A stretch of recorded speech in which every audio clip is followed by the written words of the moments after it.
मैं आपको धन्वंतरी पूजन का विधान बताता हूं। भगवान का सुंदर कृष्ण पक्ष की त्रयोदशी को कार्तिक के महीने में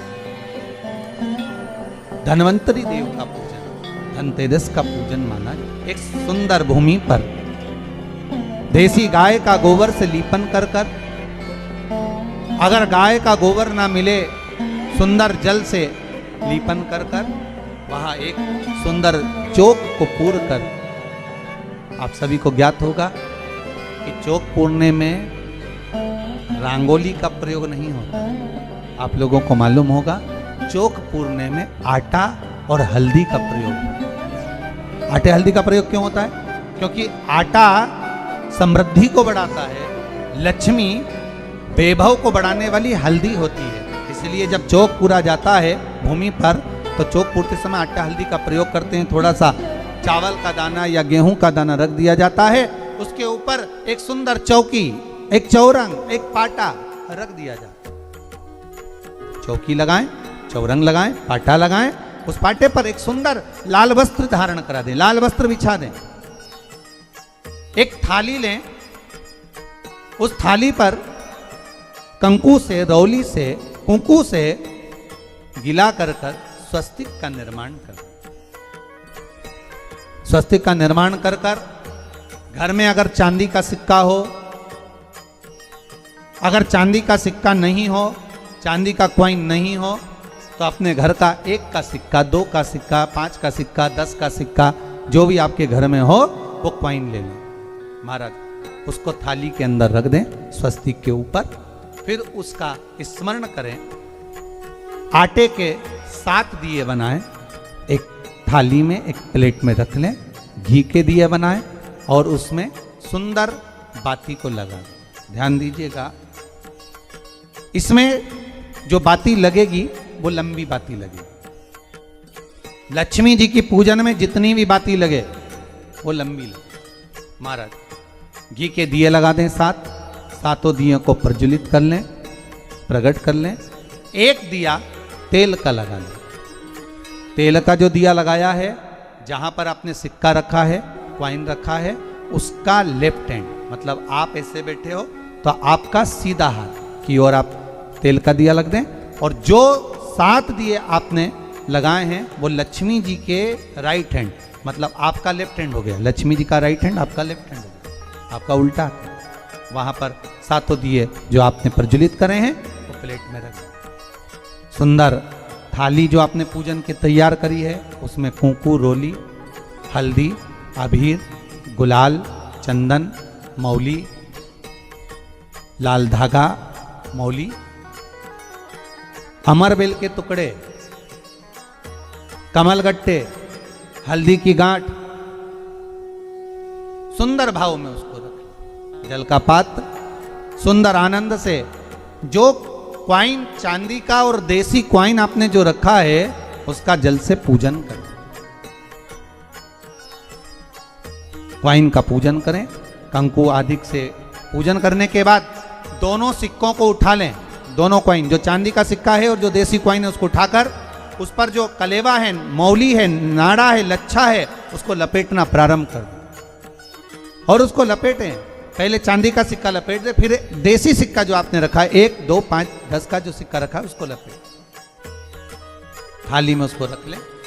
फिर वापस उस पर जल का छींटा देकर उसका पूजन करें। महाराज हल्दी, रौली, मौली, चंदन आदि लगाकर सुंदर भाव से चावल को हल्दी में भिगो लें और पीले चावल कर कर उल्टे हाथ में चावल लेकर माता लक्ष्मी के ऊपर जो 2 सिक्के रखे हैं उनका पूजन करें। साथ में जब चावल छोड़ते जाएं तो गणेश जी का भी स्मरण करते जाएं। हे रिद्धि सिद्धि के दाता श्री गणेश जी महाराज, आप हमारे यहाँ पर सदा माता लक्ष्मी को लेकर, कुबेर भंडारी को लेकर सदा विराजमान रहें, नारायण को लेकर सदा विराजमान रहें। चावल छोड़ते जाएं और बाबा से विनती करते जाएं, माता लक्ष्मी से निवेदन करते जाएं। भगवान शिव का स्मरण करें, भगवान नारायण का स्मरण करें, माता लक्ष्मी का स्मरण करें, रिद्धि सिद्धि के दाता भगवान श्री गणेश जी महाराज का स्मरण करें। छोड़ते जाएं। जब चावल पूर्ण छोड़ देवें, पूजन पूरी तरह से हो जाए, तब महाराज 7 सुंदर आनंद से अमरबेल के टुकड़े, अमरबेल वृक्ष पर एक पीले कलर की बेल चलती है, पीली, उसमें पत्ते नहीं होते, वो किसी भी वृक्ष पर डली रहती, वो अमरबेल कहलाती। ये अमरबेल लक्ष्मी पूजन में, समृद्धि के लिए, मकान के मुहूर्त के समय पर, गृह प्रवेश के समय पर बहुत कार्य आते हैं।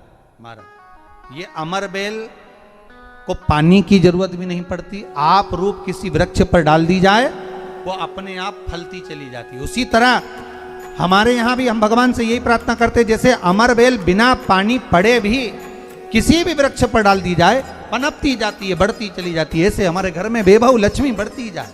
अमरबेल के 7 टुकड़े, कमल गट्टे 7, हल्दी की गठान 7, माता लक्ष्मी को समर्पित कर दें। दोनों हाथों में हल्दी पिसी हुई लीजिए और माता लक्ष्मी के ऊपर उसे चढ़ाना प्रारंभ कर दीजिए। 7 बार पिसी हुई हल्दी वो सिक्कों पर चढ़ा दें, अपनी मनोकामना कर कर अपने घर में माता लक्ष्मी को विराजमान करने के। जब हल्दी पूर्ण चढ़ जाए, हाथ में कुंकू ले लीजिए, रोली ले लीजिए, उस रोली कुंकू को भी माता लक्ष्मी को समर्पित कर। तब इसके पश्चात सुंदर जो भी घर में मिष्ठान हो, मीठा हो, नहीं हो, शक्कर हो, गुड़ हो, मिश्री हो, जो भी आपके पास में हो, खड़ी शक्कर हो, वो भगवान को, माता लक्ष्मी को भोग रख दीजिए। अगर कुछ मीठा बना हो तो मीठा रख दीजिए। महाराज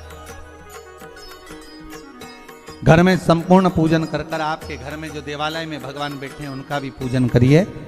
पूजन करने के पश्चात आप माता लक्ष्मी से निवेदन करिए, हे माँ आप हमारे यहाँ सदा विराजमान हो। पूजन करने के बाद जो 7 दिए आपने प्लेट में रखे हैं, थाली में रखे हैं पूजन के लिए, घी के उन 7 दियों से माता लक्ष्मी की आरती उतारिए। उन 7 दियों से माता लक्ष्मी का पूजन करिए, माता लक्ष्मी से विनती करिए, माँ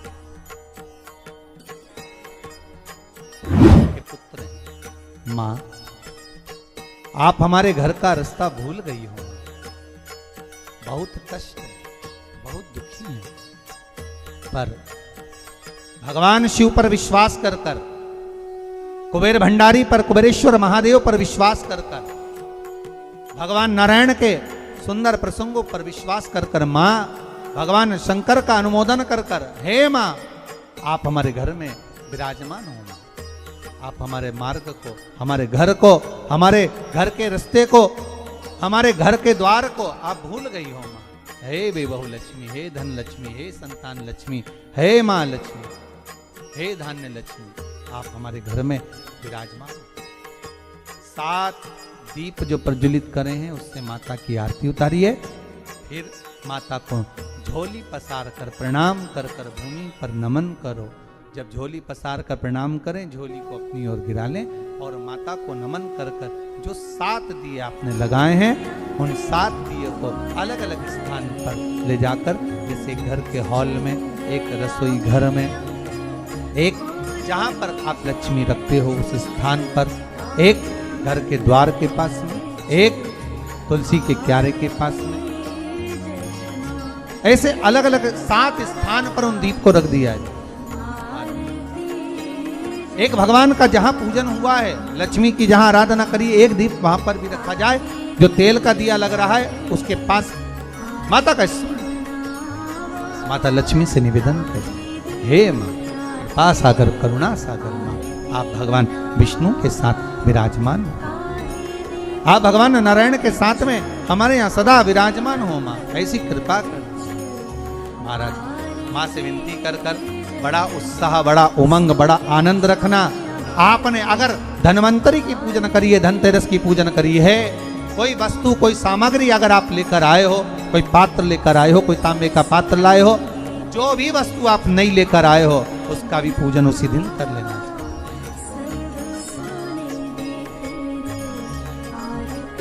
उसका भी पूजन।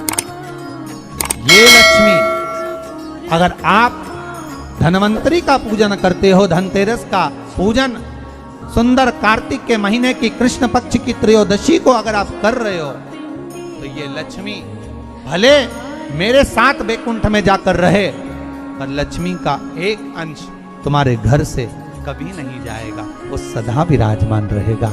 ऐसी है माँ धन्वंतरी की पूजा। आपको गुरुजी की बातें कैसी लगी, प्लीज कमेंट बॉक्स में जरूर बताएं और इन बातों पर ध्यान अवश्य दें।